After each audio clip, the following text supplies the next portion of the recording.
जय हिंद। तो हमारा आज का वीडियो होने वाला है मूविंग एवरेजेस के ऊपर। तो ये एक पूरा क्रैश कोर्स की सीरीज़ होने वाली है। ठीक है, इसमें मूविंग एवरेजेस के लगते सारे जो भी कॉन्सेप्ट है यहाँ पे पूरे कवर होने वाले हैं। तो ये वीडियो थोड़ा सा लंबा हो सकता है, तो आप इसको वॉच लेटर में डाल दीजिएगा और यहाँ पे एक आराम से देखिएगा, क्योंकि ये जो टॉपिक है वो आपके लिए बहुत ज़्यादा इम्पोर्टेंट यहाँ पे होने वाला है। इससे बहुत आप अच्छा खासा यहाँ पे प्रॉफिटेबल ट्रेडिंग कर सकते हो। तो ये जो वीडियो बना रहा हूँ मैं, तो यहाँ पे मैं यूज़ कर रहा हूँ मूविंग एवरेजेस 101 बुक्स, जो कि है लिखी है Steve Burns and Holi Burns. तो ये बुक जो है उसका रेफरेंस लेके मैं आपको यहाँ पे पढ़ाने वाला हूँ। तो यहाँ पे ये बुक्स में से जो भी इंपॉर्टेंट चीज़ें हैं वो मैंने यहाँ पे नोट डाउन कर रखी है। तो अगर आप यहाँ पे इस बुक को, अगर आपको ये वाला वीडियो अच्छा लगता है तो आप ये इस बुक जो है वो इसको चेकआउट कर सकते हो। मैं इसकी भी लिंक जो है वो आपको डिस्क्रिप्शन में दे दूंगा।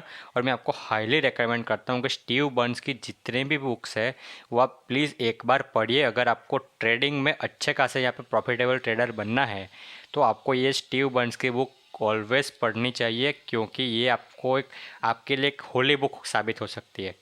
इनकी बुक्स इतने सिंपल और इतनी इजीली एक्सप्लेन होती है यहाँ पे कि आपको एक बार तो यहाँ पे ये बुक्स है आपके पास यहाँ पे घर पे यहाँ पे होनी ही चाहिए। तो इसकी भी लिंक आपको दे दूँगा और बाकी की जो भी बुक्स है उनकी वो मैं आपको डिस्क्रिप्शन में दे दूँगा। मैं जो भी ट्रेडिंग जो सीखा है मैंने उन्हीं से ही सीखा है।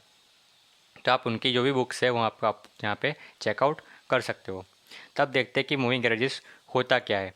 तो जैसे कि हमने पिछले वीडियो में बात की थी what is support and resistance, तो ये मूविंग एवरेजेस जो है वो भी एक टाइप के सपोर्ट एंड रेजिस्टेंस भी है, लेकिन थोड़े से यहाँ पे एडवांस है। ठीक है, तो एडवांस कैसे है कि ये एक टाइम के साथ चेंज होते हैं। सपोर्ट एंड रेजिस्टेंस की क्या होता है कि ऐसे कि हमने एक सिंपल यहाँ पे एक ड्रॉ कर दिया, जैसे कि ये वाला हो गया वो रेजिस्टेंस हो गया, ये हो गया तो सपोर्ट हो गया। तो ये चेंज नहीं हो सकते। लेकिन क्या होगा, अगर स्टॉक अगर ऊपर जा रहा है तो उसके साथ भी हमारा कोई रेजिस्टेंस क्या सपोर्ट एक ऊपर जाए तो वो स्टॉक ऊपर से नीचे ना गिरने दे, ऊपर ऊपर ऊपर हम एक लंबा यहाँ पे ट्रेंड यहाँ पे फॉलो कर पाए तो एक अच्छा होगा ना। तो इसी तरह से ये जो मूविंग एवरेजेस है उसका कॉन्सेप्ट यही बनाया है कि यहाँ पे स्टॉक में अप्स एंड डाउन्स तो आते रहेंगे, लेकिन उसी तरह हम कुछ ऐसा बनाए कि उसी एक जो स्टॉक है उसके हम अप्स एंड डाउन्स में भी उसको एक मूविंग की तरह यहाँ पे सपोर्ट दे सके उस पर मूविंग टाइम के साथ। तो वो एक हम एक अच्छा खासा यहाँ पे ट्रेंड कैप्चर कर पाएँ। तो इसी के लिए यहाँ पे मूविंग एवरेजेस यहाँ पे होता है। तो moving averages are technical tools used on a chart for a trend identification. तो ये यहाँ पे ट्रेंड को आइडेंटिफाई करने के लिए यहाँ पे यूज़ किया जाता है कि यहाँ पे हमारा अप ट्रेंड चल रहा है कि यहाँ पे हमारा डाउन ट्रेंड चल रहा है। ठीक है, तो हमारा मूविंग एवरेजेस यहाँ पे कितने टाइप का होता है, तो यहाँ पे एक 3 टाइप के होते हैं, जो कि एक सिंपल होते हैं, एक एक्सपोनेंशियल होते हैं और एक वेटेड एवरेज होते हैं। तो हम यहाँ पे इस वीडियो में बात करने वाले सिंपल और एक्सपोनेंशियल के, क्योंकि यहाँ पे ज़्यादातर यूज़ यहाँ पे सिंपल एंड एक्सपोनेंशियल का ही होता है। तो अब देखते हैं कि मूविंग एवरेजेस पहले तो दिखती कैसी है। तो ये वाली दिखती है हमारी मूविंग एवरेजेस, जो कि एक होती है लाइन। ठीक है, तो ये टाइम के साथ साथ जैसे प्राइस ऊपर नीचे होती है वैसे ये सपोर्ट एंड रेजिस्टेंस भी हमारा ऊपर नीचे होता है। तो जब प्राइस ऐसे जब यहाँ पे टकराती है यहाँ पे एक मूविंग एवरेजेस से, तो कुछ या तो सपोर्ट लेती है या तो फिर रेजिस्टेंस लेती है। अगर ऊपर से टकराती है तो सपोर्ट लेके वापस ऊपर जाएगी, और अगर नीचे से टकराती है ऐसे तो यहाँ पे रेजिस्टेंस लेके फिर से यहाँ पे नीचे जाएगी। तो ये एक होता है हमारा एक मूविंग सपोर्ट एंड रेजिस्टेंस। ठीक है, तो यहाँ पे सिंपल में क्या होता है कि सिंपल मूविंग एवरेज जो होती है वो एक हर क्या होती है कि gives equal weight to an importance to all price in the time period. ठीक है, यानी कि यहाँ पे जो मैंने मूविंग एवरेजेस यहाँ पे ली है वो क्या है 50 डेज़ की है। यानी कि अगर मुझे ये वाले कैंडल की मूविंग एवरेजेस निकालनी है, ठीक है, ये वाले पॉइंट पे ये जो लाइन इतनी निकली है, तो ये वाली कैंडल क्या करेगी, पिछले जितने 50 कैंडल्स है यहाँ पे, तो उतनी 50 कैंडल्स का यहाँ पे डेटा निकालेगी, उनका एडिशन करेगी और डिवाइडेड बाय कितना 50 करेगी, क्योंकि 50 दिन के है ना, तो 50 से डिवाइड करेगी, तो जो भी वैल्यू आएगी तो वो इतनी यहाँ पे लाइन इतनी यहाँ पे खींच जाएगी। तो उससे हमारे प्राइस को हमको पता चलेगा कि जो पिछले इतने टाइम से यहाँ पे प्राइस की जो एवरेज है उससे हमारा प्राइस जो है अभी इतना यहाँ पे हाई यहाँ पे चल रहा है। तो यहाँ पे अभी भी प्राइस यहाँ पे अभी फिलहाल यहाँ पे मोमेंटम में ही हमारा प्राइस यहाँ पे देखने को मिल रहा है। इस तरह से हम यहाँ पे ट्रेंड आइडेंटिफिकेशन यहाँ पे कर सकते हैं कि हमारा ट्रेंड यहाँ पे चल रहा है कि यहाँ पे ट्रेंड यहाँ पे धीरे धीरे रुक गया है। जैसे कि यहाँ पे देखो 100, 101, 99, 98, 102, तब इसका हम एवरेज निकालेंगे तो कितना निकलेगा यहाँ पे 100। तो इस तरह से फिर 100 जो भी प्राइस होगी वहाँ पे ऐसे इतनी लाइन यहाँ पे खींच जाएगी। तो ऐसे ऐसे यहाँ पे हर एक कैंडल की यहाँ पे थोड़ी थोड़ी लाइन यहाँ पे टाइम के साथ यहाँ पे खींचती चली जाती है। जिस तरह से स्टॉक यहाँ पे मूव करता है यहाँ पे ऐसे मूविंग एवरेज भी यहाँ से ऐसे ऊपर ऊपर ऊपर ऊपर यहाँ से उठ जाती है। ठीक है, तो ये क्या करती है, एक सिंपल है, यानी कि एक सबको यहाँ पे इक्वल प्रायोरिटी देती है। यानी कि इसकी भी वैल्यू, इसकी भी जो वैल्यू होगी इतनी भी, उसकी भी इतनी वैल्यू होगी और इसकी वैल्यू भी इतनी ही होगी। ठीक है, यानी कि सबको इक्वल वेट, सबको यहाँ पे क्या होगा, यह देखिए यहाँ पे सबकी यहाँ पे अलग अलग अलग अलग वैल्यू है। ठीक है, ये 5 दिन पुराना डेटा है यहाँ पे, ये देखिए ये 1 2 3 4 5 ये, ठीक है, यहाँ पे 5 दिन का डेटा है। ठीक है, तो यहाँ पे पहले दिन का यहाँ पे इतना प्राइस था, दूसरे दिन में इतना प्राइस था, तीसरे दिन इतना प्राइस था। ठीक है, तो ऐसे करके यहाँ पे जो पाँचों के पाँचों दिन हैं उनको सेम यहाँ पर ट्रीट किया जाएगा और सबको एडिशन करके 5 से डिवाइडेड कर दिया जाएगा। ऐसा नहीं होगा कि इसकी ये लेटेस्ट, ये यहाँ पे लेटेस्ट प्राइस है तो इसको ज़्यादा फोकस दे और इसको कम दे, ऐसा नहीं है। यह सबको इक्वल बैलेंस में यहाँ पे ट्रेड करेगा, तो इसीलिए उसको बोला गया है सिंपल मूविंग एवरेज। तो यहाँ पे एक्सपोनेंशियल मूविंग एवरेज जो है कॉन्सेप्ट हमारा, तो उसका कॉन्सेप्ट यही है कि जो यहाँ पे जो हमारा जो सिंपल मूविंग एवरेज में सबको यहाँ पे सेम बैलेंस मिलता था, लेकिन यहाँ पे जो एक्सपोनेंशियल मूविंग एवरेज है वो क्या करेगी, वो ज़्यादा वेट देगी, गिव्स ग्रेटर वेट तो रिसेंट प्राइजेस, यानी कि जो अभी रिसेंट वाली प्राइस है उसको यहाँ पे थोड़ा सा ज़्यादा वेटेज यहाँ पे मिलेगा। तो ये जो यहाँ पे 100 आ रहा था ले, तो वो यहाँ पे हट के यहाँ पे 101 हो जाएगा, क्योंकि यहाँ पे 102 है और 98 है। ठीक है, इस तरह से।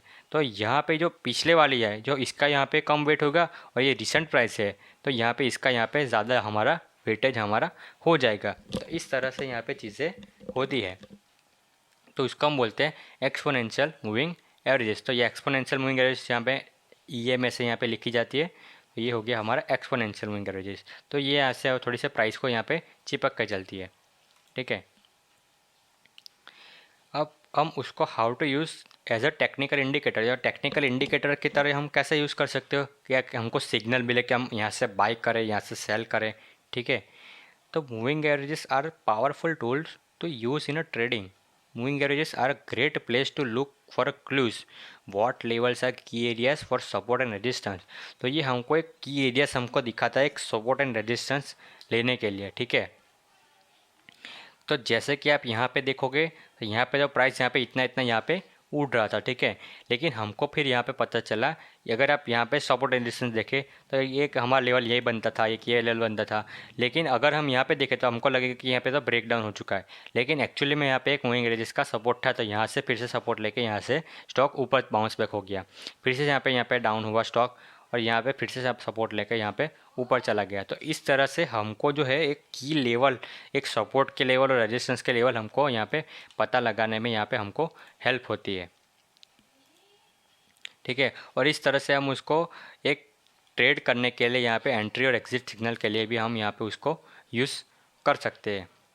ठीक है, तो अब हम देखते हैं कि यहाँ पे जो एवरेजेस होती है मूविंग एवरेजेस, वो यहाँ पे कितनी कितनी यहाँ पे होती है। तो वो डिफरेंट टाइप की जो मूविंग एवरेजेस होती है वो डिफरेंट टाइम फ्रेम के लिए यहाँ पे होती है। जैसे कि यहाँ पे देखोगे कि 5 डे EMA, तो this is a sign of a strong momentum. ठीक है, स्ट्रॉन्ग मोमेंटम के लिए है। तो 5 दिन की EMA है। अब 5 दिन की EMA में यानी कि उसके पास कितना डेटा होगा, यहाँ पे देखोगे, मैं इसको बंद कर देता हूँ। 5 दिन की EMA है यानी कि उसके पास सिर्फ 5 दिन का डेटा होगा। तो क्या उसको पता लगेगा कि पिछले इतने 200 दिन से यहाँ पे ट्रेंड क्या चल रहा है, या फिर 500 दिन से यहाँ पे ट्रेंड क्या चल रहा है? नहीं पता लगेगा ना उसको, क्योंकि उसके पास सिर्फ 5 दिन का डेटा है। अभी सिर्फ 5 दिन में यहाँ पे स्टॉक ने ऊपर ऊपर ऊपर रैली की, तो उसको तो ये लगेगा ना कि यहाँ पे अप ट्रेंड है।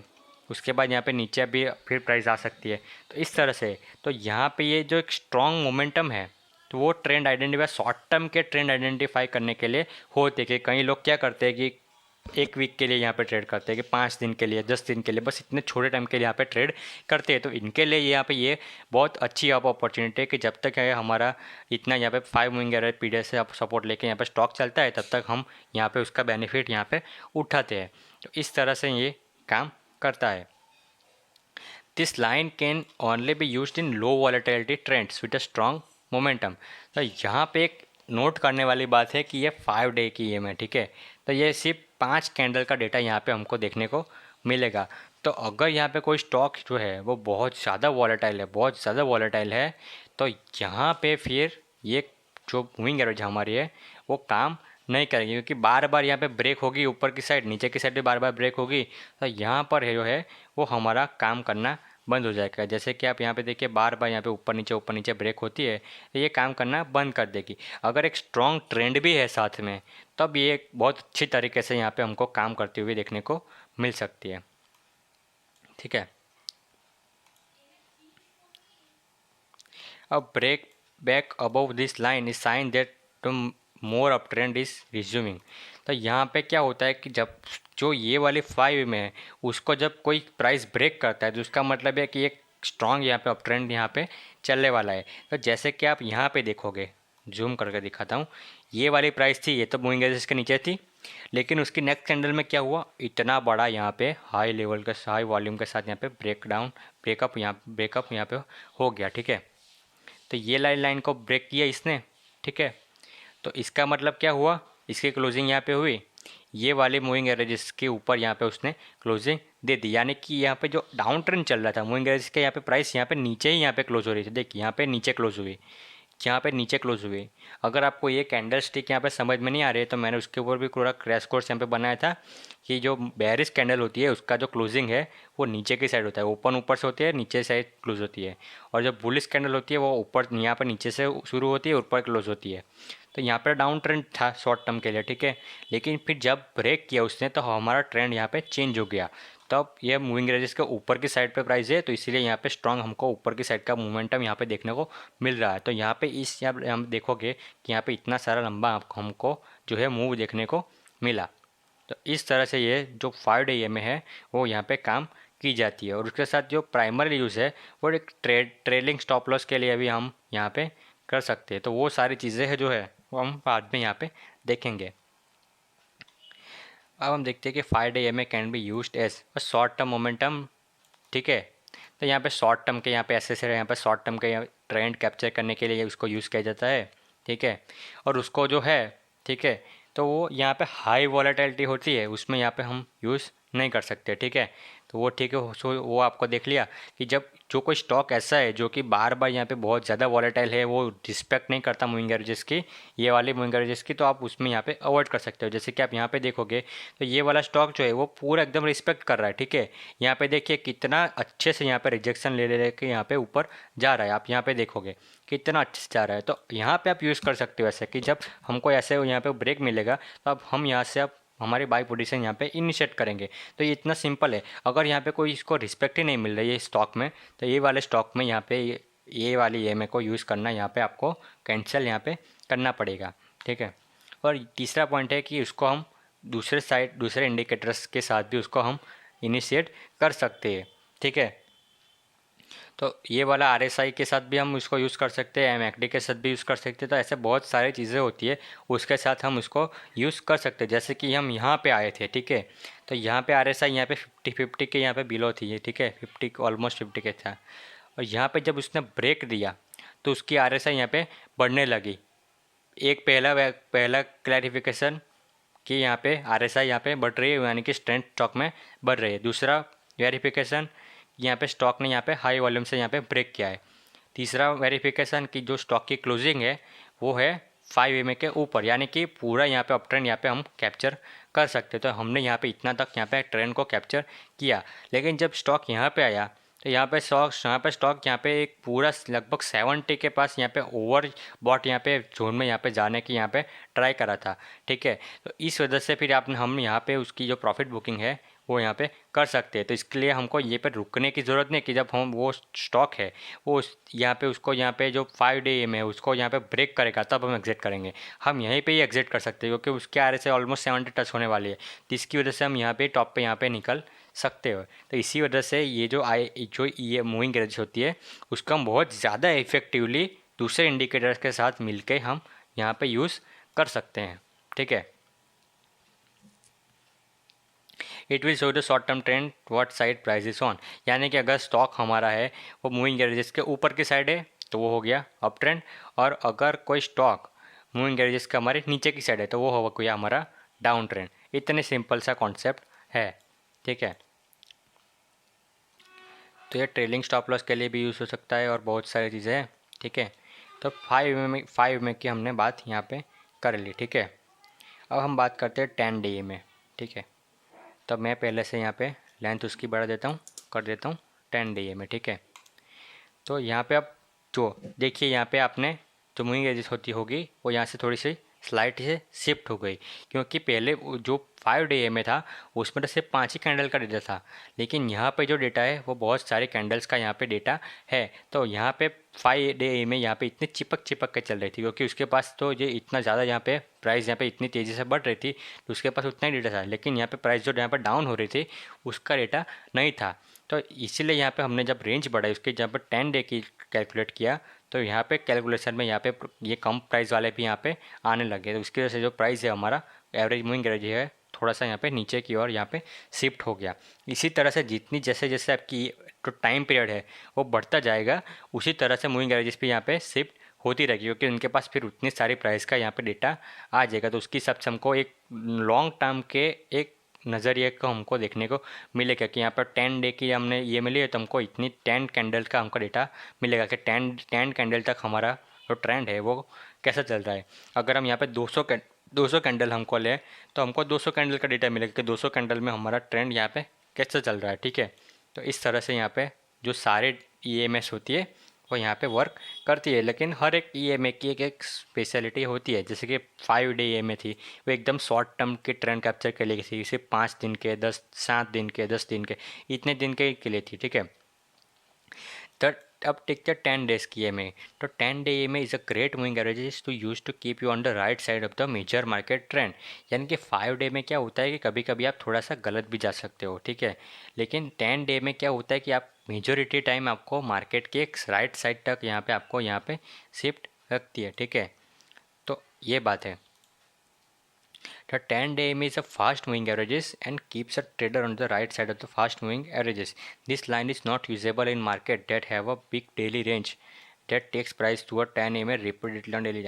अब सेम कॉन्सेप्ट है, सारी मूविंग एवरेजेस है उसका सेम कॉन्सेप्ट है कि ज़्यादा वॉलेटिलिटी है जो मूविंग एवरेजेस की कोई रिस्पेक्ट नहीं करता, उस हिसाब में उस जगह पे हमको मूविंग एवरेजेस को यूज़ करना है, उसको अवॉइड करना पड़ेगा। उस टाइम पे कुछ हमको और यूज़ करना पड़ेगा। ये मूविंग एवरेजेस यूज़ करने के लिए सबसे बेस्ट तरीका है कि एक ऐसा स्टॉक्स जो भी ऐसा हो खोजिए आप कि जहाँ पे वॉलेटिलिटी है वो कम रहे और आप देखिए कि ज़्यादा टाइम उसको रिस्पेक्ट यहाँ पे मिल रहा है कि नहीं मिल रहा है, तब उस स्टॉक में यहाँ पे मूविंग एवरेजेस का बेनिफिट उठा सकते हो। जैसे कि यहाँ पे मूविंग एवरेजेस के कंप्लीट एकदम उसके रिस्पेक्ट से यहाँ पे स्टॉक डाउन भी जा रहा है, उसके रिस्पेक्ट से स्टॉक यहाँ पे अप भी जा रहा है, तो यहाँ पे एकदम फुल यहाँ पे रिस्पेक्ट मिल रहा है। तो उसको आप उसको इसके लिए आपको यहाँ पे बैक टेस्ट करना पड़ेगा कि उसको मूविंग एवरेजेस आपके स्टॉक आप जिस जहाँ पे ट्रेड करने वाले हो उसको यहाँ पे रिस्पेक्ट मिल रही है कि नहीं मिल रही है, ठीक है। तो ये बात है। तो it can be use to trade off intraday as a line return to during the both downturns and upturns. A day trader can go long as price returns to far from above और go short as price return from below, ठीक है। Profitability from moving averages is by riding trends over multiple days for a large win, ठीक है। तो यहाँ पे क्या दिखा है कि profitability from this moving averages is by riding trends over a multiple days for a large win. यानी कि 5 दिन में तो हमको कुछ क्या मिल रहा था, 5 दिन में तो शायद स्टॉक यहाँ पे डाउन भी जा सकता था, ठीक है, वो मूविंग एवरेज को क्रॉस भी कर सकता था, लेकिन 10 डे हमारे पास 10 डे का डेटा है, तो इसके लिए हमें जो मूविंग एवरेजेस होगी थोड़ी सी यहाँ पे नीचे की ओर यहाँ पे शिफ्ट होगी, उसको वहाँ पे जो डेटा होगा थोड़ा सा ज़्यादा होगा, तो इसीलिए हम उसको यहाँ पे लंबे लंबे यहाँ पे एक ट्रेंड की तरह यूज़ भी कर सकते हो, ठीक है। जैसे कि हम यहाँ पे देखेंगे यहाँ पे हम लंबे टाइम तक के लिए यूज़ कर सकते हैं, लेकिन यहाँ पे भी इतनी लिमिटेशन है कि यहाँ पे इतनी सारी कैंडल्स है तो यहाँ पे 10 दिन का डेटा यहाँ पे इनफ नहीं रहेगा, तो इसलिए हमको देखने को मिलता है कभी कभी यहाँ पे डाउन थोड़ा सा डाउन भी यहाँ पे देखने को मिलता है, यहाँ पे थोड़ा सा डाउन देखने को भी मिलता है। लेकिन अगर हम यहाँ पे 10 की जगह यहाँ पे 100 कर दें, ठीक है, 100 डेज का डेटा देखें तो यहाँ पे देखिए एक बार यहाँ पे मूविंग एवरेजेस के यहाँ पे ऊपर स्टॉक चढ़ा तो यहाँ पे पूरा यहाँ पे अप ट्रेंड ही यहाँ पे हमको देखने को मिल रहा है। तो ये बात है कि जितना लंबा नज़रिया आपका होगा, जितना आप ज़्यादा डेटा होगा आपके पास, उतना ज़्यादा चांस है कि आप मार्केट के राइट साइड पे रहोगे। तो आपको यहाँ पे डाउन साइड में यहाँ पे शॉर्ट करने की तो यहाँ पे आपको सोचनी नहीं चाहिए, क्योंकि आपका स्टॉक जो है यहाँ पे कांस्टेंट यहाँ पे ऊपर ऊपर ऊपर जा रहा है, तो आप यहाँ पे सेल क्यों करेंगे। ठीक है, तो ये बात है कि जितना नज़रिया आपका ज़्यादा होगा तो उसका उतना ज़्यादा आप यहाँ पे लंबे टाइम तक यहाँ पे राइड कर पाएंगे। तो वो सेम चीज़ है कि यहाँ पे 5 डे EMA थी, उसकी जगह से यहाँ पे 10 डे EMA होगी, तो यहाँ पे आप थोड़ा सा ज़्यादा यहाँ पे प्रॉफिटेबिलिटी यहाँ पे ट्रेड यहाँ पे कर सकते हो। ठीक है, और यहाँ पे सेम उसको RSI से यहाँ पे आप यहाँ पे कर सकते हो कि अगर आपकी RSI यहाँ पे ज़्यादा यहाँ पे हो गई है, यहाँ पे ओवरबॉट या ओवरसोल्ड हो गई है, तब यहाँ से फिर प्रॉफिट बुकिंग कर सकते हो। जैसे कि आप यहाँ पे देखिए, यहाँ पे RSI थी ओवरबॉट जोन में यहाँ पे आ चुकी थी, तो इस टाइम पे यहाँ पे आप उसको प्रॉफिट बुकिंग यहाँ पे कर सकते थे। उसके बाद यहाँ पे स्टॉक देखिए कितना ज़्यादा यहाँ पे गिरावट फिर यहाँ पे आई थी। तो इस तरह से आप मूविंग एवरेजेस का और ज़्यादा टेक्निकल इंडिकेटर्स के साथ उसको यूज़ करके आप उसका बेनिफिट भी यहाँ पे उठा सकते हैं। ठीक है, अब देखते हैं 20 डे EMA। तो ये वाली EMA जो है वो डेटा लेगी 21 डेज़ का। कॉन्सेप्ट सब में सेम ही है, ठीक है, सब में कॉन्सेप्ट सेम ही है, लेकिन अब ये थोड़ा सा ज़्यादा डेटा यहाँ पे लेगी। तो यहाँ पे जो थोड़ा सा रिस्पेक्ट है उसको मूविंग एवरेजेस को यहाँ पे थोड़ी सी ज़्यादा मिलेगी, क्योंकि उसके पास यहाँ पे ज़्यादा डेटा है। तो उसका जो यहाँ पे सपोर्ट एंड रेजिस्टेंस का जो लेवल है वो यहाँ पे ज़्यादा रहेगा। तो यहाँ पे प्राइस जो है वो थोड़ी सी ज़्यादा रिस्पेक्ट क्या करके यहाँ पे आगे बढ़ेगी। जैसे कि आप यहाँ पे देखोगे तो ये वाली कैंडल एकदम यहाँ पे 20 मूविंग एवरेज को यहाँ पे टच करके यहाँ पे ऊपर यहाँ पे स्टॉक पूरा निकल गया। यहाँ से सपोर्ट यहाँ से सपोर्ट मिला और यहाँ पे स्टॉक ने यहाँ पे बाउंस बैक कर दिया। तो ये चीज़ है, अगर 10 डे होती तो यहाँ पे उसको यहाँ पे इतना यहाँ पे रिस्पेक्ट नहीं मिलती, लेकिन 20 डे थी तो यहाँ पे इसको रिस्पेक्ट यहाँ पे मिल चुकी है। तो इस तरह से यहाँ पे कॉन्सेप्ट है। ठीक है, the price closes constantly above 20 day EMA defines an intermediate up trend. तो ये जो चीज़ है इंटरमीडिएट अप ट्रेंड के लिए थी।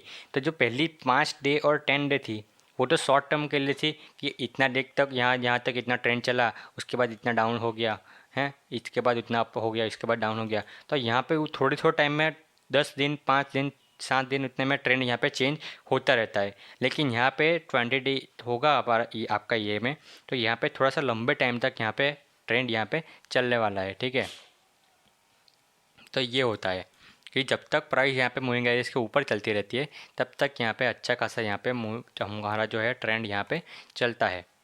तो ये एक इंटरमीडिएट यहाँ पे ट्रेंड हमको देखने को मिलता है। उसके बाद देखते हैं 50 डे SMA। तो ये तो हमारी EMA थी एक्सपोनेंशियल मूविंग एवरेजेस। तो इसको हम क्लोज करते हैं और हम देखते हैं सिंपल मूविंग एवरेजेस। तो ये हो गई हमारी 50 डे मूविंग एवरेजेस। तो ये जो है उसको हम बोलते हैं एक अप ट्रेंड डिफेंस लाइन, यानी कि अप ट्रेंड की एक लास्ट डिफेंस लाइन है यहाँ पे 50 डे EMA। तो इसके ऊपर अगर स्टॉक रहता है तो ये पे स्ट्रॉन्ग यहाँ पे अप ट्रेंड में है, ऐसा हम बोल सकते हैं। जैसे कि यहाँ पे एक स्टॉक यहाँ पे बाउंस किया फॉर 50 एम से ऊपर किया, फिर से सपोर्ट लिया, फिर से ऊपर गया, फिर से सपोर्ट लिया, फिर से ऊपर गया, फिर से सपोर्ट, फिर से ऊपर। तो इस तरह से बार बार यहाँ पे स्टॉक यहाँ से ऊपर की ओर यहाँ पे जाता है। ठीक है, तो ये एक अप ट्रेंड है, उसकी यहाँ पे लास्ट लाइन आप डिफेंस यहाँ पे बोल सकते हो। तो यहाँ पे अगर आप देखोगे डाउन ट्रेंड में कुछ, तो यहाँ पे देखोगे तो सेम रिस्पेक्टिवली यहाँ पे क्या हो रहा है, यहाँ पे मूविंग एवरेज के यहाँ पे नीचे ब्रेक हुआ 50 पीरियड के, तब यहाँ से अप ट्रेंड यहाँ पे ख़त्म हो चुका है, क्योंकि 50 मूविंग पीरियड के ऊपर यहाँ पे स्टॉक नहीं है। तो अब ये एक रेजिस्टेंस की तरह काम करेगा कि 50 मूविंग पीरियड से यहाँ पे स्टॉक नीचे आएगा, 50 से फिर से नीचे आएगा, टकरा के फिर से नीचे आएगा, टकरा के फिर से। तो इस तरह से यहाँ पे काम होता है। ठीक है,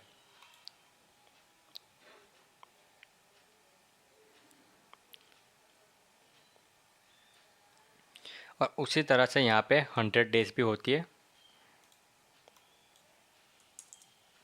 तो जब हमारा कोई स्टॉक 50 डे EMA को यहाँ पे क्रॉस कर जाता है कभी कभी, तो उसके बाद उसका जो नेक्स्ट सपोर्ट होता है वो कौन होता है, 100 पीरियड का मूविंग एवरेज होता है। ठीक है, तो कभी कभी कोई स्टॉक 50 पीरियड को क्रॉस कर देता है, तो वो फिर 100 पीरियड से चांस होता है कि वो फिर से बाउंस बैक करके 50 के ऊपर आ जाए। जैसे कि हमने यहाँ पे देखा कि हमने यहाँ पे एग्जाम्पल से आपको दिखाता हूँ, एक लाइव एग्जाम्पल ही है एकदम रिसेंट का।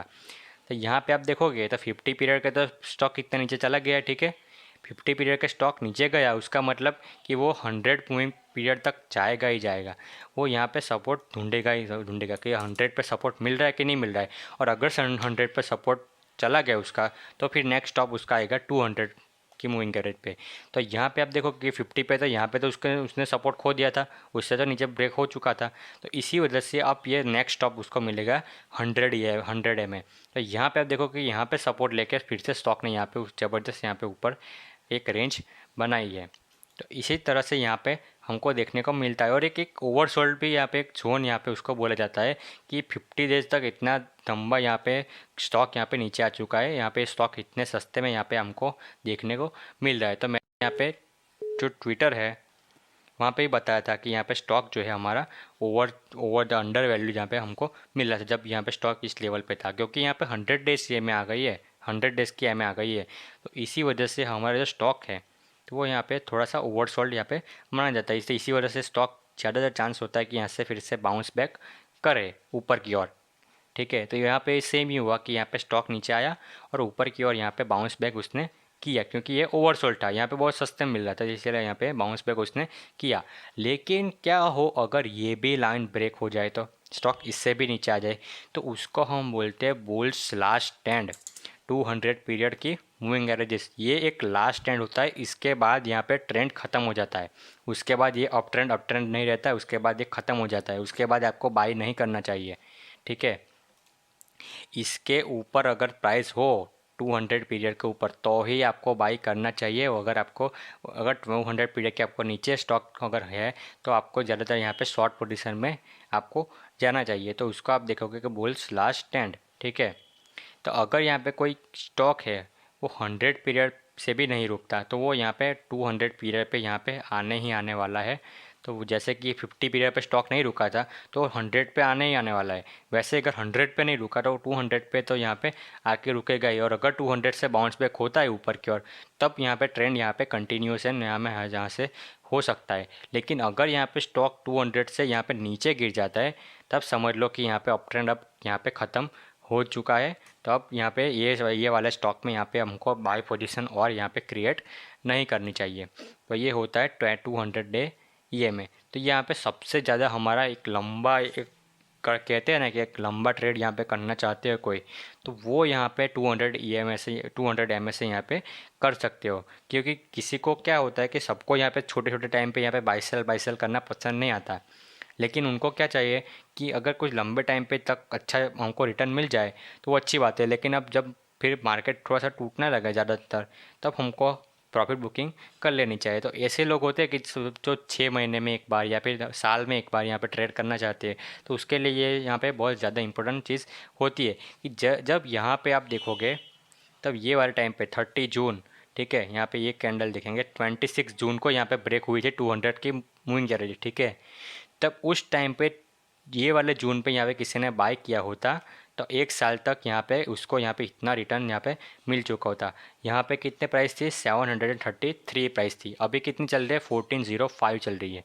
तो इतना ज़्यादा यहाँ पे रिटर्न दिखने को मिला उसको। ये वाले ट्रेडर को क्या होता है कि उसको इतने छोटे छोटे जो आते हैं ना इतनी गिरावट उससे उनको कोई लेना देना नहीं होता। उनको क्या चाहिए इतनी आनी है तो आए, क्योंकि उनको ही पता है कि जब तक ये स्टॉक इसके ऊपर है तब तक ये स्टॉक आगे जाने ही वाला है। तो उसको ये छोटे छोटे जो गिरावट होती है उससे उनको कोई लेना देना नहीं होता है। उनको क्या चाहिए कि हम तो 1 साल तक ये 1 साल तक के लिए 2 साल तक के लिए 6 महीने तक के लिए हम इतना लंबा यहाँ पे ट्रेड यहाँ पे होल्ड करने वाले हैं। तो यहाँ पे हमको यहाँ पे ज़्यादा हमको रिटर्न चाहिए, हमको ये छोटी छोटी गिरावट में हमको एग्जिट नहीं करना है। हम यहाँ पे एक बार ट्रेड ले लिए तो हम एग्जिट तभी करेंगे जब ये वाली लाइन यहाँ पे ब्रेक हो जाएगी, तो हम तभी एग्जिट करेंगे। तब ये होता है उनका कॉन्सेप्ट। तो 200 जो मूविंग एवरेज होती है तो वो इसी की तरह हम यूज़ कर सकते हैं। ठीक है, अब हम देखते हैं कि moving averages are not the holy grail of trading. यानी कि मूविंग एवरेजेस जो होती है वो एक सब कुछ एक ही नहीं है कि मूविंग एवरेज पर आपने जो कॉन्सेप्ट अभी मैंने समझा कि ऐसा होता है यानी कि ऐसा ही होगा हर बार। तो ये कोई यहाँ पे ऐसा फिक्स एंड फॉर यहाँ पे ऐसा रूल नहीं है कि ऐसा ही होगा करके। लेकिन आपको क्या है कि आपको यहाँ पे अच्छा खासा यहाँ पे बेनिफिट आपको देखने को यहाँ पे मिलता है। ठीक है, 200 यहाँ पे देखोगे कि moving averages works based in low volatility market. तो ये सारी इसकी लिमिटेशन है मूविंग एवरेजेस की, कि अगर यहाँ पे मूविंग एवरेजेस को अच्छे से वर्क करना है तो उसको लो वॉलेटिलिटी मार्केट चाहिए। अगर बहुत हाई वॉलेटाइल मार्केट है तो वो बार बार मूविंग एवरेजेस को यहाँ पे ब्रेक यहाँ पे करती रहेगी, तो वो होता है फिर यहाँ पे इसकी जो मूविंग एवरेजेस की है वो उसके कोई वैल्यू यहाँ पे नहीं रह जाएगी। तो इसीलिए एक ऐसे स्टॉक्स ढूंढिए आप कि जहाँ पे जो स्टॉक है वो उसको मूविंग एवरेजेस का यहाँ पे एकदम बहुत अच्छे से यहाँ पे फॉलो यहाँ पे हो रहा है, और जो एक स्टॉक है वो ट्रेंडिंग में है। अगर आप यहाँ पे एक और बात है कि अगर आप साइडवेज यहाँ पे स्टॉक जो होते हैं उसमें अगर आप जाओगे तब वहाँ पे भी आपकी मूविंग एवरेजेस यहाँ पे काम नहीं करेंगी। तो उसीलिए यहाँ पे जो ट्रेंड चल रहा है या तो फिर अप ट्रेंड या तो डाउन ट्रेंड, तो उसी केस में यहाँ पे मूविंग एवरेजेस जो होती है वो वहाँ पे अच्छे से काम करती है। ठीक है,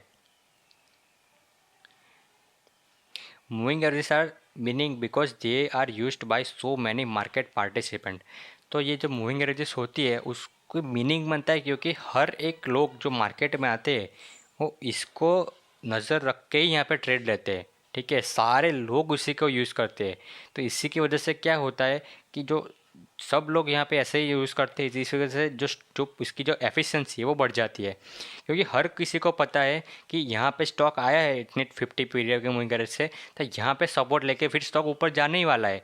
यहाँ पे स्टॉक सपोर्ट लेके ऊपर जाने ही वाला है। इसी वजह से आप देखोगे कि यहाँ पे बहुत सारे यहाँ पे फिर से बुलिश स्टॉक यहाँ पे बाई यहाँ पे होने लगे, बुलिश ट्रेड यहाँ पे होने लगे। क्यों? क्योंकि बहुत सारे लोगों को यहाँ पे पता है कि यहाँ से स्टॉक ऊपर जाने वाला है। तो इसी वजह से जितने लोगों को यहाँ पे ज़्यादा पता चलेगा उतने लोगों यहाँ पे अच्छे से ये ट्रिक काम करती है। स्टॉक मार्केट की या फिर एजुकेशन की किसी भी चीज़ की यहाँ पे एक यही सीक्रेट है। या यहाँ पे कई लोग सोचते हैं कि अगर मैंने ये ट्रिक बता दी किसी को तो ये बहुत ज़्यादा पैसा कमा लेगा। ऐसा नहीं होता है। जितना ज़्यादा आप लोगों को बताओगे, जितना ज़्यादा आप लोगों को सिखाओगे, उतना ज़्यादा आपकी जो ट्रिक होगी वो अच्छे से काम करेगी। जैसे कि ये मूविंग एवरेज की ट्रिक है, तो अगर आप जितने ज़्यादा लोग ये मूविंग एवरेज को यहाँ पे फॉलो करेंगे तो उतना ज़्यादा ये अच्छे से फॉलो करे होगी। अगर कोई मूविंग एवरेज को यहाँ पे इतना रिस्पेक्ट ही नहीं करता है तो ये तो क्या है, ये तो एक लाइन है। स्टॉक यहाँ पे किधर भी हो सकता है, क्यों हम यहाँ पे रुक के यहाँ पे आगे जाना चाहिए? क्यों यहाँ पे स्टॉक यहाँ पे यहाँ से रुक ही जाना चाहिए? तो ये इसीलिए रुक रहा है क्योंकि हर कोई यहाँ पे जब स्टॉक इसके करीब आने लगता है तो हर कोई सोचता है कि नहीं नहीं अब स्टॉक यहाँ पे इतना ज़्यादा बढ़ने वाला है तो हम जल्दी जल्दी से यहाँ पे बाई कर लेते हैं, क्योंकि यह सब यहाँ पे कर रहे हैं।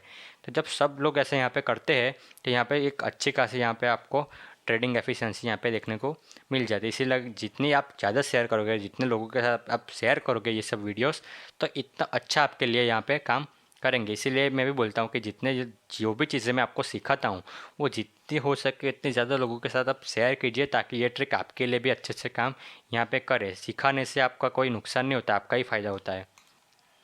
इसे ये लोग भी यहाँ पे बहुत सारे बुक्स यहाँ पे लिख के यहाँ पे आपको समझाते रहते हैं। ठीक है, अब signals for entering in trade. ठीक है, तो यहाँ पे एंटरिंग ट्रेड करने के लिए बहुत सारे सिग्नल्स होते हैं, लेकिन यहाँ पे मैं आपको ये भी दिखाऊंगा कि अब एक सिस्टम दिखाता हूँ कि एक क्रॉस ओवर सिस्टम। ठीक है, और सिग्नल्स के बाद हम बाद में करेंगे। तो क्रॉस ओवर का सिस्टम क्या होता है कि हम अभी तक एक ही मूविंग एवरेज देख रहे थे, लेकिन क्या होगा अगर हम एक की जगह दो मूविंग एवरेजेस यहाँ पे लिखें। ठीक है, तो अभी हमने एक की जगह हमने दो मूविंग एवरेजेस यहाँ पे रख दी, तो इसकी वजह से हमको एक सिग्नल जनरेट होता है जिसको हम बोलते हैं क्रॉस ओवर। ठीक है, तो one way of using moving averages in a trading system is by using two moving averages that gives buys and sell signals when a shorter term moving averages crosses over a longer one। ठीक है, तो जब एक दो moving averages को हम एक साथ यूज़ करते हैं तब हम इसको एक अच्छे से यहाँ पे एक सिस्टम को यहाँ पे एक यूज़ कर सकते हैं। जब एक छोटे टाइम फ्रेम वाली लाइन जब एक लंबे टाइम वाली लाइन को क्रॉस करती है तब हमको एक सिग्नल यहाँ पे जनरेट होता है, इससे हम बाई या सेल यहाँ पे सिग्नल कर सकते हो। ठीक है, तो जैसे कि यहाँ पे देखोगे आप, ठीक है, यहाँ पर डाउन ट्रेंड चल रहा था। ठीक है, लेकिन बाद में यहाँ पे स्टॉक में मोमेंटम यहाँ पे आना शुरू हो गया। तो मोमेंटम शुरू हो गया, ठीक है, यहाँ पे स्टॉक की प्राइस धीरे धीरे बढ़ने लगी। तब छोटे टाइम फ्रेम पे वालों के पास तो यहाँ पे छोटा ही डेटा होगा, थोड़ा ही डेटा होगा, तो वो तो यहाँ पे ज़्यादा प्राइस के साथ चिपक के जाएगी। लेकिन जो बड़े टाइम फ्रेम है उसके पास तो इतना लार्ज डेटा होगा, इसके जो ये जो लाइन है वो थोड़ी सी नीचे होगी, तो ये वाली लाइन तो ज़्यादा ऊपर से एकदम फटाफट ऊपर ऊपर यहाँ पे शिफ्ट होना शुरू हो जाएगी। तो एक टाइम आएगा तो जब ये वाली लाइन यहाँ पे छोटी वाली टाइम फ्रेम है वो बड़ी वाली लाइन को यहाँ पे ऊपर से यहाँ पे नीचे से यहाँ पे क्रॉस कर दे देगी। यानी कि आपको क्या समझ में आ रहा है कि प्राइस जो है वो बहुत तेज़ी से यहाँ पे ऊपर की ओर यहाँ पे बढ़ रहा है। जो एवरेज प्राइस चल रही थी उससे अभी प्राइस यहाँ पे धीरे धीरे यहाँ पे उठने लगी है, ठीक है। अगर हम सिर्फ यही देखते रहे तो हमको पता ही नहीं लगेगा कि ये प्राइस इतनी उठने लगी है। लेकिन हम अगर दो मूविंग एवरेजेस को यूज़ करें कि तो हमको पता लगता है कि छोटी जो मूविंग एवरेजेस है उसने अब बड़ी मूविंग एवरेज को यहाँ पे क्रॉस कर दिया है। यानी कि अब प्राइस जो है वो शिफ्ट हो चुकी है, अब उसका उसमें अब मोमेंटम आ चुका है। तब यहाँ पे आप इतना यहाँ पे अच्छा खासा यहाँ पे ट्रेंड यहाँ पे फॉलो यहाँ पे ऐसे कर सकते हो। तो सेम उसी तरह पे स्टॉक अगर यहाँ पे ऊपर से नीचे की ओर प्राइस यहाँ पे नीचे आती है कि एक लंबे टाइम तक यहाँ पे ट्रेंड चला था, तो ये तो अब उसके पास तो डेटा इतना, तो ये तो ऊपर ऊपर यहाँ पे इतनी लाइन है उसकी, लेकिन शॉर्ट टाइम में यहाँ पे स्टॉक इतना यहाँ पे ज़्यादा गिरने लगा, तो इसकी वजह से जो मूविंग एवरेजेस है उसकी वैल्यूज यहाँ पे कम आने लगी। तो इसकी वजह से ये जो शॉर्ट टर्म की पीरियड की लाइन है वो ऊपर से यहाँ पे क्रॉस हो गई मूविंग एवरेजेस को, इसीलिए यहाँ पे शॉर्ट टर्म के लिए यहाँ पे उसको यहाँ पे हमको डाउन ट्रेंड देखने को मिल गया, ठीक है। तो ये कॉन्सेप्ट है कि जब मूविंग एवरेजेस यहाँ पे नीचे से कट करे ऊपर की ओर, शॉर्टर टर्म वाले जो टाइम फ्रेम होती है वो बड़े टाइम फ्रेम को नीचे से कट करे तो हमको अप ट्रेंड माना जाता है। और अगर ये लाइन अगर नीचे से कट करे ऊपर ऊपर से कट करे नीचे की ओर बड़ी टाइम फ्रेम को शॉर्टर टर्म वाली, तो हमारा डाउन ट्रेंड यहाँ पे होता है, ठीक है। तो ये चीज़ है। तो यहाँ पे बहुत सारे तरह के यहाँ पे क्रॉस ओवर्स हैं, जैसे कि 5 डेज ऐसे में 20 days, 5 days, 50 days, 10 days, 20 days. तो ये जो आपका टाइम फ्रेम है उसके हिसाब से आपको ट्रेड करना चाहिए, ठीक है। अगर आपका आपका फोकस है कि मुझे स्विंग ट्रेड करना है 5 दिन के लिए, 7 दिन के लिए, तो आप यहाँ पे 21 डेज़ की जगह 5 डेज EMA का यूज़ कीजिए, ठीक है। अगर आपको 15 दिन के लिए, 20 दिन के लिए यहाँ पे ट्रेड करना है, आप 21 डेज़ का EMA लीजिए, ठीक है। तो अगर आपको ट्रेड करना है 1 महीने के लिए, 2 महीने के लिए, 3 महीने के लिए, 4 महीने के लिए, आप यूज़ करिए 50 डेज EMA को, ठीक है। अगर आपको करना है 1 साल के लिए, 2 साल के लिए, तो आप यूज़ करिए 100 EMS को या फिर 200 MS को, ठीक है। तो आप ये यूज़ कर सकते हो। इसी तरह आप बहुत सारे यहाँ पे चीज़ें यहाँ पे यूज़ कर सकते हो, ठीक है। तो ये बहुत सारे यहाँ पे डिफरेंट डिफरेंट टाइप के क्रॉस ओवर होते हैं। जैसे कि यहाँ पे मैंने आपको बताऊँ कि यहाँ पे तो 50 पीरियड मूविंग एवरेजेस है या 20 पीरियड है, ठीक है। लेकिन अगर हम यहाँ पे 5 डेज़ का लगा दें, ठीक है, तो ये यहाँ पे जल्दी सिग्नल दे देगी हमको, अर्ली सिग्नल दे देगी क्योंकि ये शॉर्ट टर्म में दिखाती है, ठीक है। तो हमको यहाँ से ही पता चल गया, इतने जल्दी पता चल गया ये वाला अप ट्रेंड होने वाला है, क्योंकि ये जो लंबी टाइम फ्रेम थी उसकी जगह यहाँ पे शॉर्ट टर्म में यहाँ पे इतने जल्दी यहाँ पे हमारा डेटा हो गया। तो यहाँ पे इतना जल्दी यहाँ पे क्रॉस ओवर हुआ, तो यहाँ से हमको यहाँ पे इतना अच्छा यहाँ पे जो है मूव यहाँ पे हमको देखने को मिल गया। अगर हमारे जो टाइम फ्रेम था वो बड़ा होता तो वो हमारे यहाँ पे लेट क्रॉस होता, ठीक है। तो इस वजह से आपका जो टाइम फ्रेम है तो उस हिसाब से आपको यहाँ पे ट्रेड करना चाहिए कि आपको टाइम कौन सा सूटेबल है आपके लिए टाइम फ्रेम यूज़ करना, ठीक है। तो अब यहाँ पे देखते हैं कि मैं क्या यूज़ करता हूँ। मैं यूज़ करता हूँ 5 डेज़, 20 डेज़ का, 5 डेज़ और 50 डेज़ का, और 20 डेज़ और 50 डेज़ का, ठीक है। तो मैं ये सारी चीज़ें यहाँ पे यूज़ करता हूँ अपने अपने हिसाब से, जैसे जैसे ट्रेड होते हैं मेरे उस हिसाब से मैं यहाँ पे पोजीशंस यहाँ पे क्रिएट करता हूँ, ठीक है। तो ये चीज़ हो गई। अब हम देखते हैं कि एंट्रीज कैसे करें और एग्जिट कैसे करें, ठीक है। तो signals for entering a trade, ठीक है। तो जब यहाँ पे एक इंट्राडे मोमेंटम बाय सिग्नल से जब प्राइस ब्रेक्स अबव की मूविंग एवरेज, ये इंट्राडे के लिए, ठीक है। तो जब यहाँ पे कोई स्टॉक की प्राइस यहाँ पे ब्रेक करे, ठीक है, यहाँ पे ये दिन पे यहाँ पे इंट्राडे का मोमेंटम था बहुत ज़्यादा था, इसने लाइन को ब्रेक कर दिया 50 डेज़ की, तो आपको ये वाली लाइन पे, इसको मैं निकाल देता हूँ, ये मेरा पिछला ट्रेड था, तो यहाँ पे आपको यहाँ पे एंटर करना चाहिए बाई ट्रेड में, और उसको फिर होल्ड करना चाहिए जब तक आपको ट्रेड यहाँ पे अच्छा खासा रिटर्न दे रहा है। तो इस तरह से है कि जब आपका एक क्रॉस हो, जब आपकी प्राइस, आपकी जो मूविंग एवरेज है, की मूविंग एवरेज, उसको आप ब्रेक करें, उस टाइम के आपको यहाँ पे ट्रेड लेना चाहिए कि अगर आपको नीचे से ऊपर की ओर ब्रेक किया है तो आपको बाय में जाना चाहिए, और प्राइस ने यहाँ पे ऊपर की ओर से नीचे की ओर यहाँ पे प्राइस को ब्रेक कर दिया है तो आपको यहाँ पे एग्जिट यहाँ पे कर देना चाहिए। तो ये चीज़ यहाँ पे होती है, ठीक है। तो एंटर सिग्नल यहाँ पे एंटर करने के लिए यहाँ पे होती है। उसके बाद है कि buying support as a price pull back and holds above की मूविंग एवरेजेस, ठीक है। तो जैसे कि आपको देखने को मिलता है कि आपको यहाँ पे बाई तब तक होल्ड करना चाहिए जब तक यहाँ पे आपको सपोर्ट, यहाँ पे आपकी मूविंग एवरेज है यहाँ से आपको मिलता रहता है। जैसे कि यहाँ पे हमने यहाँ पे एक एंटर कर लिया, ठीक है, ये वाली कैंडल से, तो जब तक हमारी कैंडल यहाँ पे इतने इसके ऊपर ही रहती है तब तक हमें यहाँ पे ट्रेड को यहाँ पे होल्ड करना चाहिए, क्योंकि हमको यहाँ पे अच्छा खासा यहाँ पे प्रॉफिट मिलने वाला है, क्योंकि हमारा जो स्टॉक है वो यहाँ पे एकदम स्ट्रॉन्ग मोमेंटम में है, ठीक है।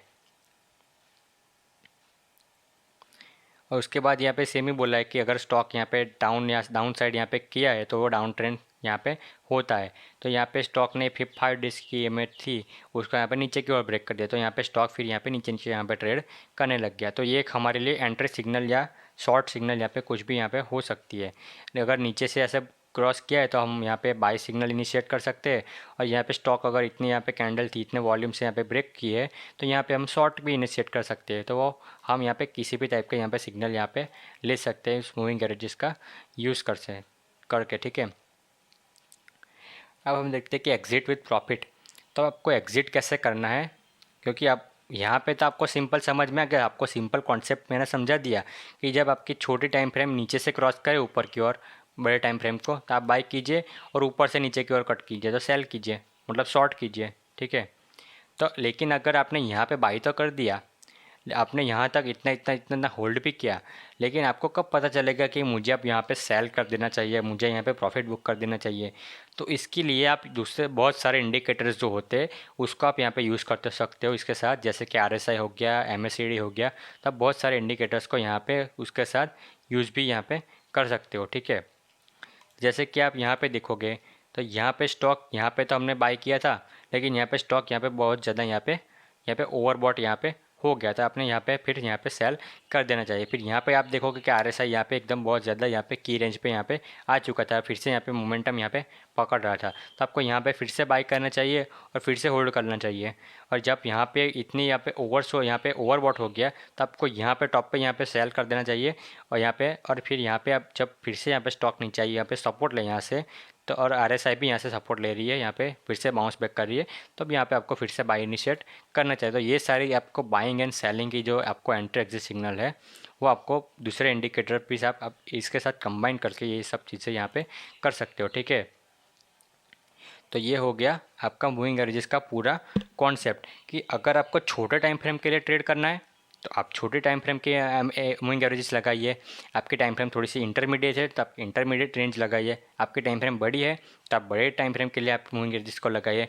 कॉन्सेप्ट सिंपल है कि अगर आपकी शॉर्ट टर्म वाली मूविंग एवरेजेस होती है वो लॉन्ग टर्म वाली मूविंग एवरेजेस को कट करते हैं जिस डायरेक्शन में, उस टाइप का यहाँ पे जो ट्रेंड होता है वो फॉलो होता है। जैसे कि शॉर्ट टर्म वाले ट्रेड ने नीचे से ऊपर की ओर कट किया, ठीक है, यानी कि अपर साइड यहाँ पे कट हुआ है, तो जो हम पे स्टॉक है हमारा अप साइड मोमेंटम यहाँ पे पकड़ने वाला है। अगर शॉर्ट टर्म वाले ट्रेड ने यहाँ पे डाउन साइड यहाँ पे कट किया है, तो यहाँ पे हमारा स्टॉक जो है वो डाउन साइड यहाँ पे मोमेंटम पकड़ने वाला है। तो इस तरह से हमको यहाँ पे पूरा जो ट्रेंड है वो ट्रेंड फॉलोइंग का हमको ये इंडिकेटर मूविंग एवरेजेस को हम बोलते हैं, ठीक है। और उसके साथ सबसे एफिशिएंट यूज़ करने के लिए हम उसको यहाँ पे दूसरे इंडिकेटर के साथ भी हम जोड़ सकते हैं। जैसे कि हमको अगर मैक्सिमम प्रॉफिट यहाँ पे बुक करना है तो उसके लिए हम दूसरे इंडिकेटर्स की भी यहाँ पे हेल्प ले सकते हैं, और अगर वो नहीं लेनी है तो हम उसकी सिर्फ सिंपल मूविंग एवरेजेस का भी हम यूज़ कर सकते हैं। लेकिन ये सारा जो कॉन्सेप्ट था वो था हमारा मूविंग एवरेजेस का, ठीक है। तो अगर आपको मूविंग एवरेजेस को और डीप में पढ़ना है तो मैं आपको ये बुक की लिंक आपको डिस्क्रिप्शन में दे दूँगा, आप प्लीज़ जाके उसको बाय कीजिएगा और पढ़िएगा। स्टीव बर्न्स की जितने भी बुक्स है आप मेक श्योर कि आप उसको पढ़ें, क्योंकि ये जो बुक्स होती है बहुत ही एकदम डिटेल में यहाँ पे एकदम इतनी सिंपल लैंग्वेज में आपको सिखाएगी कि आपको बहुत ज़्यादा यहाँ पे कॉन्फिडेंस भी यहाँ पे आपका बिल्डअप यहाँ पे हो जाएगा। तो मैं मिलता हूँ आपको लिए अगले वीडियो में, तब तक के लिए आई होप कि आपको ये वीडियो पसंद आया होगा, मेरी एफर्ट आपको पसंद आई होगी। तो प्लीज़ वीडियो को ज़्यादा से ज़्यादा शेयर कीजिए और सब्सक्राइब कीजिए प्लीज़, ताकि मैं ऐसे ही वीडियोस आपके लिए लाता रहूँ। बहुत ज़्यादा एफर्ट लगती है, तो प्लीज़ मेरे यूट्यूब चैनल को ग्रो करने में आप हेल्प कीजिएगा। तब तक के लिए मैं मिलता हूँ आपको अगले वीडियो में। गुड बाय, जय हिंद, भारत माता की जय।